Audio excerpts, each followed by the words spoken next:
आप पॉजिटिव रहे, नेगेटिव ना सोचे। पॉजिटिव में ही है सब कुछ। और आप पॉजिटिव रह करके आप अपने बच्चों के भविष्य के बारे में सोचे।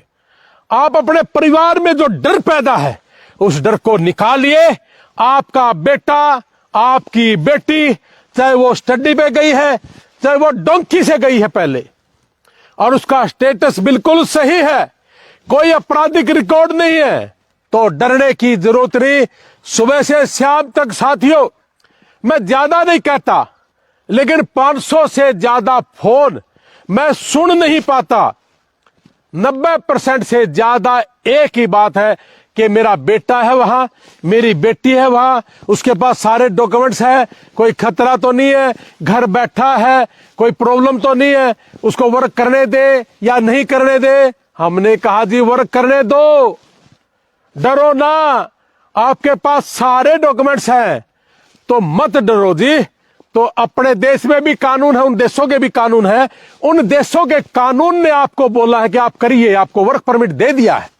तो इसलिए मेरी हाथ जोड़ के विनती है, डरो ना, पॉजिटिव रहो और माँ बाप स्ट्रेस में ना आए। अरे 50 लाख रुपए दे के गए हो आप, और 50 लाख रुपए दे के बेटा वहां काम कर रहा है, वहां बेटा स्ट्रेस में, यहां माँ बाप स्ट्रेस में। तो इसलिए मेरी सभी से हाथ जोड़ के, जितने भी माँ बाप हैं जिनके बच्चे अमेरिका में गए हैं, उनके सबके माँ बाप मेरे भी माँ बाप हैं, और वो भाई भी हमारे भाई है। इसलिए वो भाई भी सही रहे, ये माँ बाप भी ठीक रहे। तो इसलिए हम दोनों भाई एक ही काम पे लग पड़े कि भाई किसी का एक्सीडेंट ना हो, किसी का हार्ट फेल ना हो।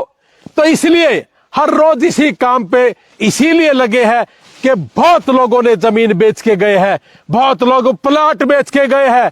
तो इसलिए घबराओ ना, जब आपके पास उन सरकारों ने आपको सारे डॉक्यूमेंट्स दिए हैं तो आपको घबराने की जरूरत नहीं। इन्हीं शब्दों के साथ कोई बात मेरे मुंह से गलत निकल गई हो तो मैं माफी चाहूंगा, लेकिन पूरे देश के माँ बाप को सर झुका के नतमस्तक नमस्ते, राम राम।